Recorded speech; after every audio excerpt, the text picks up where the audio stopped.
大家好，我是日食美学牙医诊所的赵建伟赵医师。很多爸妈看到自己的小朋友牙齿有不整齐，甚至有嘴巴突突的状况，都会很担心说这样的情况是不是需要给牙医师看有没有需要做矫正的必要。那我们今天的这个影片的话，会整理几个儿童龅牙比较常见的几个问题，那跟大家做分享。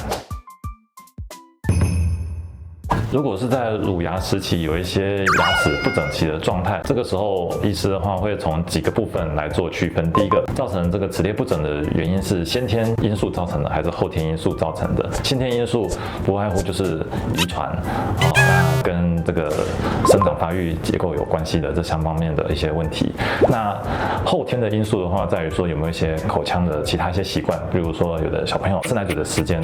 比较长，可能年纪比较大还在吃奶嘴，那这个也会影响到齿列不整跟牙齿排列的一个问题。需不需要提早做介入的话，我们会观察以及判断小朋友齿列不整的原因及状况，来跟家长讨论说当下或是我们需要在相对应的时间做什么样的处置。有些情况不见得需要提早做介入，有时候改善一些口腔的不良的习惯，其实就可以让牙齿有一个比较好的一个生长的位置。医生，我们这边有找到一个蛮久以前的这个跟儿童龅牙有相关的报道。对，那这个报道是说有一个小孩子，因为他好像会打呼吧，给他检查了之后，他就发现，这个小孩子有龅牙状况，导致什么？他上下颚部有变形。结果他矫正好之后，这个打呼的状况就有改善。对，龅牙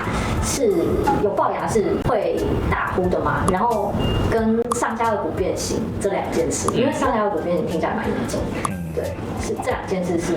真的吗？OK， 好，有关于打呼、睡眠障碍或是呼吸道受阻的这方面的问题，是否跟齿列不整以及我们连面骨的发育有关系？这个其实在牙科一直都被很多前辈医师们所讨论。现在的话，大家会比较认为说，如果我们的呼吸不顺畅，我们必须要用口呼吸的话，就是我们必须要用嘴巴张开来呼吸的话，那确实有可能会因为我们牙齿周围的肌肉会影响到我们颜面的发育跟脸型的这个部分，牙床的部分也有可能会牙弓会变得比较狭窄，那有可能就变得像人家所谓的下巴后缩，或是像鸟嘴一样的这种脸型的这个部分。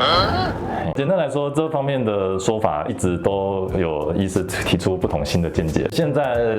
如果以肌肉功能方面的观点来看的话，确实如果有习惯性口呼吸的小朋友，那他在脸型的发育上面确实会有受到影响。这样子，口呼吸的人，他的上下颚骨会长得不一样吗？口呼吸的患者的话，比较常见的脸型的话，就是下巴会看起来会稍微比较后缩一点，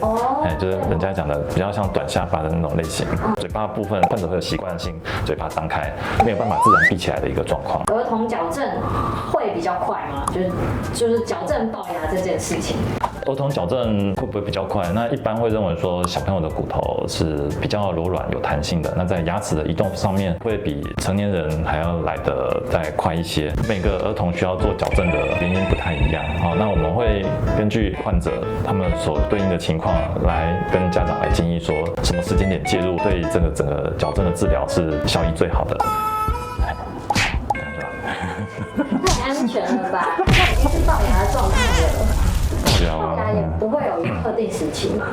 他们所对应的情况来。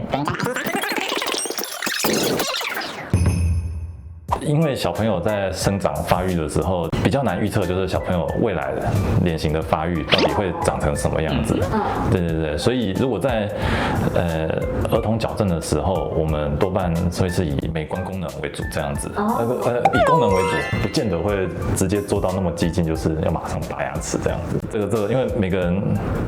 对龅牙的定义还有对美观的审美标准不太一样，而且小朋友的骨架都还在一个发育的阶段，不同的治疗时间点，那可能所做的治疗计划都会不太一样，这样子。大概几个部分，第一个通常都是指上颚，我们的上颌比较突出，上唇突出，或者指我们的下巴比较后缩。上唇突出，那我们如果要治疗的话，那就是要考虑把牙齿上排齿列往后退，那下巴的话要稍微往前推一点，这样子。那这个会有考虑到生长诱导的方式，或者是不是要适合拔牙齿的这个部分，这样子。小时候做儿童矫正，那有些人是会有第二阶段的，对，那这个东西是要做龅牙是要做2阶段才能到位的吗？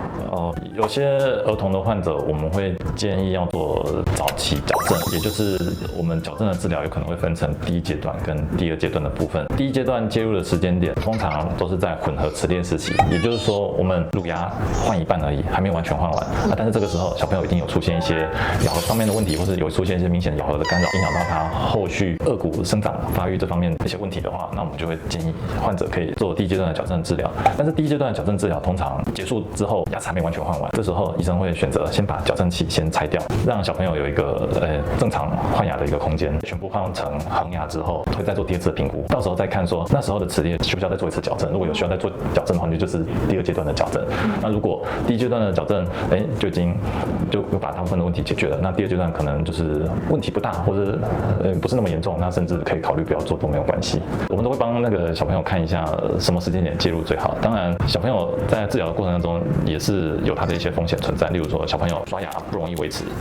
比较早期的矫正的治疗比较担心小朋友如果刷牙不干净的话，也会有一些蛀牙的风险。所以第1阶段矫正比较倾向就是尽快治疗完，这是最理想的。今天的影片就到这边，那如果大家有任何问题的话，欢迎在影片底下留言。我是日食美学牙医诊所的赵建伟赵医师，欢迎大家来诊所找我咨询，然后也帮我们订阅我们的频道，谢谢。